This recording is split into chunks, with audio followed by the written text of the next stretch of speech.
किसी एक गांव में 7 भाई रहते थे। उनकी एक बहन थी। सातों भाइयों की शादी हो गई थी। बहन की शादी नहीं हुई थी। घर में सातों भाइयों के बूढ़े पिता, बूढ़ी माँ और बहन भी रहती थी। तो क्या हुआ कि उन सातों भाइयों में 7वें भाई की पत्नी बहुत सुंदर थी। इस कारणवश 6 भाइयों की पत्नियों के मन में उसके प्रति ईर्ष्या थी। बड़े 6 भाई खेती बाड़ी का काम करते थे, इसलिए उनकी पत्नियों को भी खेत पर जाना पड़ता था। किंतु 7वां साहूकार के यहाँ नौकरी करता था। इस कारण उसकी पत्नी खेत में नहीं जाती थी। वह घर पर ही रहती थी और खाना पकाने का काम करती थी। बड़ी 6 देवरानियां इस वजह से भी उससे जलती थी। उन्हें लगता था कि वह सुख से जी रही है और उनके नसीब में कष्ट ही कष्ट है, इसलिए वे सब मिलकर अलग अलग तरीके से उसे सताती थी। एक दिन होता क्या है कि हमेशा की तरह दिन ढलते ही छोटा भाई काम पर से घर लौट आता है। बाकी के 6 भाई भी खेत से घर लौटते हैं। नहा धोकर सभी भाई साथ में खाना खाते हैं। उनके माता पिता और बहन भी खाना खाते हैं। बाद में उनकी पत्नियां भी खाना खाने बैठती हैं। तो क्या होता है कि बड़े 6 भाइयों की पत्नियां जल्दी जल्दी हाथ मुंह पोंछकर रसोई से बाहर निकलती हैं और रसोई की साफ सफाई, बर्तन मांजना, सब काम छोटी के लिए छोड़ देती है। छोटी चुपचाप सब काम निपटाती है और वह ऊपर की मंजिल पर अपने कमरे में सोने चली जाती है। वहां उसका पति उसकी राह देख रहा था, तो दोनों कुछ देर तक गपशप करते हैं और सो जाते हैं। इधर नीचे क्या होता है कि छोटी सब काम निपटाकर जब ऊपर अपने कमरे में चली जाती है तो सब 6 देवरानियां रसोई में इकट्ठी होती हैं और उसे सताने के लिए दिमाग लड़ाती हैं। वे बाहर पिछवाड़े में जाकर एक सांप पकड़कर लाती हैं और उसे पानी के घड़े में छोड़कर ऊपर से ढक्कन लगाकर चुपके से अपने कमरे में जाकर सो जाती हैं। दूसरे दिन हमेशा की तरह पाँव फटने से पहले छोटी देवरानी जाग जाती है और अपना सब काम दैनिक कार्य पूरा करके खाना पकाने के लिए रसोई में चली जाती है। जाकर वह पानी के घड़े में से पानी निकालने के लिए उसका ढक्कन ऊपर उठाती है और हाथ अंदर डालती है तो उसके साथ हाथ सांप काट लेता है। वह सातों भाइयों के पिता यानी अपने ससुर को आवाज देती है, घर में सोए मेरे ससुर, मुझे सांप ने डस लिया है, मुझे विष से भर दिया है।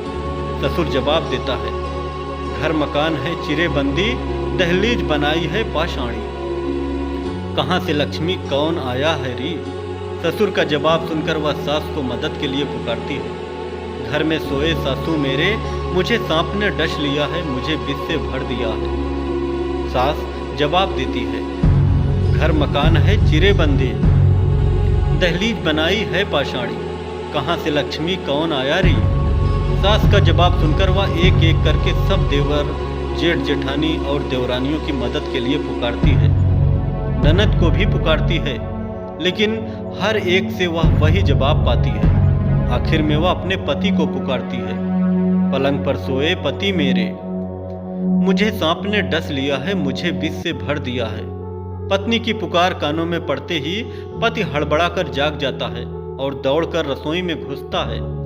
रसोई में वह देखता है कि वहां उसकी पत्नी मरी पड़ी है और वह विष से उसका शव काला पड़ गया है। पत्नी को मरी देखकर पति बेहद दुख हो जाता। वह उसका शव कंधे पर उठाकर बाहर ले आता है और उसे घर की दहलीज पर रखता है। उधर 7वीं देवरानी के मायके में एक अनहोनी हो जाती है। वहां के आंगन के तुलसी वृंदावन में जो तुलसी का बिरवा था वह एकदम सूख कर मर जाता है। उसे देखकर उसके भाई के मन में आशंका उत्पन्न होती है कि कहीं उसकी बहन पर कोई संकट तो नहीं आया, क्योंकि उसने अपने डोले उठते वक्त अपने भाई से कहा था कि कभी मेरे ऊपर कोई संकट आ गया तो यह तुलसी का बिरवा मर जाएगा। भाई एक पल का भी समय गंवाए, जो कपड़े पहने थे उन्हीं कपड़ों में दौड़कर बहन की ससुराल पहुंचता है। वहां सबसे पहले उसके ससुर से पूछता है, ससुर जी ओ ससुर जी, मेरी बहन है कहाँ गई। ससुर कहता है, तुम्हारी बहन बंधो हमने देखी ही नहीं। ससुर का जवाब सुनकर भाई उसकी सास से पूछता है, उससे भी उसे वही जवाब मिलता है। बाद में वह बहन के जेठ जेठानी, देवर देवरानी और ननद से पूछता है, सभी से उसे एक ही जवाब मिलता है। आखिर में वह बहनोई के पास जाकर पूछता है, बहनोई ओ बहनोई, मेरी बहन है कहाँ गई। सुनते ही बहनोई जोर जोर से रोने लगता है और सारी बात साले को बताता है। साला भी अपनी बहन की मृत्यु की खबर सुनकर सिसक सिसक कर रोने लगता है। कुछ देर तक वह रोता रहा। उसके बाद बहन को जीवित करने के लिए भगवान की आराधना करने की सोचकर वह वहां से उठकर मंदिर की ओर चला जाता है। अब सातवां भाई सोचता है कि पत्नी का शव ज्यादा देर तक घर पर रखना उचित नहीं है, उसे अग्नि देनी चाहिए। तब वह जाकर अपनी माँ से कहता है, माँ, ओ मेरी माँ, बहू की तुम्हारी गोंद भरना, उसे काजल कुमकुम लगाना।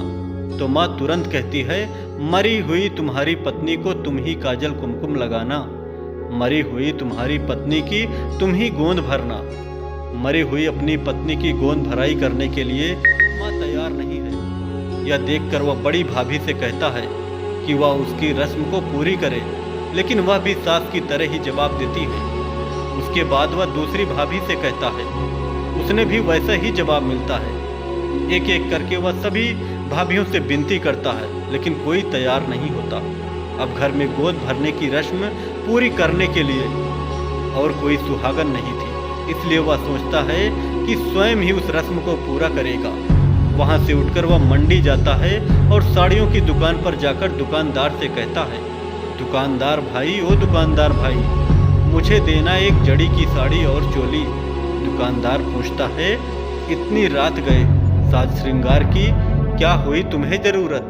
वह कहता है, जरूरत को लगे आग, मेरी प्रीत की बगिया हुई तो यहाँ नष्ट। दुकानदार समझ जाता है कि कुछ अनर्थ जरूर हुआ है। वह एक साड़ी चोली उसे दे देता है और उसे लेकर वह फूलवती के पास आता है और कहता है, फूल वाली माँ, ओ फूल वाली माँ, मुझे फूल वूल दे दो। फूल वाली पूछती है, इतनी रात गए साज श्रृंगार की क्या हुई तुम्हें जरूरत? वह कहता है, जरूरत को लगे आग, मेरी प्रीत की बगिया हुई तो यहाँ नष्ट। फूल वाली समझ जाती है कि कुछ अनर्थ जरूर हुआ है।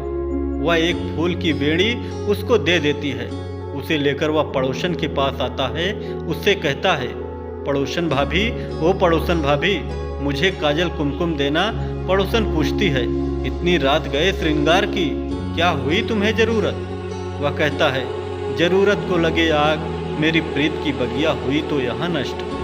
पड़ोसन उसे काजल कुमकुम दे देती है तो सारी सामग्री लेकर वह घर पहुँचता है।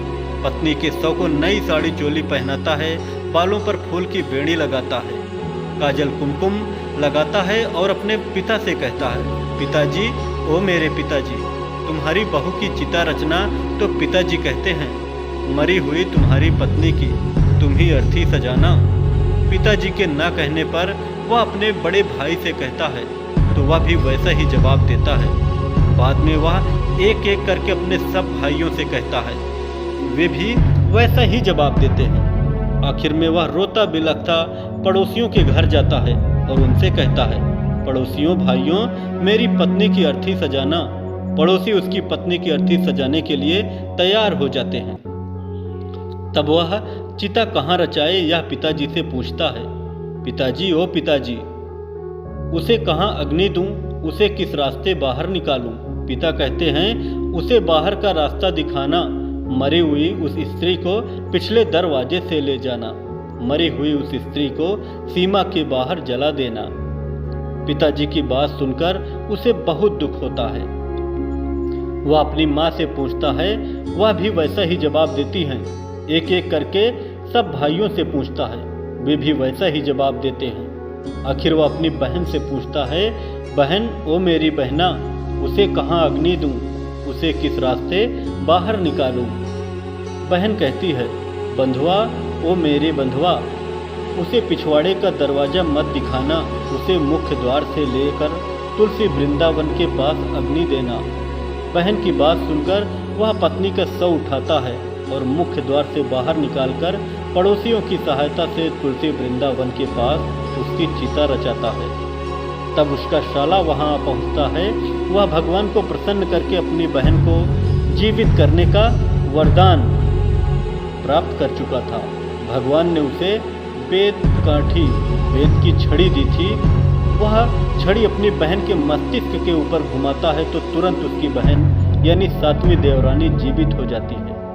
उसके शरीर पर एक भी घाव या जख्म नहीं रहता।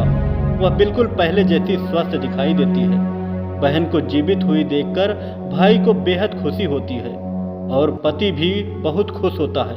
बाद में सातवीं देवरानी का भाई करता है कि अपने बहनोई से कहता है कि तुम दोनों अब यहाँ नहीं रहोगी, तुम मेरे घर चलोगी। वह तुरंत एक पालकी ले आता है, उसमें बहन और बहनोई को बिठाता है। तब बैंड बाजे के साथ उन्हें अपने घर ले जाता है। वहाँ उसकी बहन बड़े सुख से अपना जीवन बिताती है। कहानी कैसी लगी कमेंट में ज़रूर बताएं।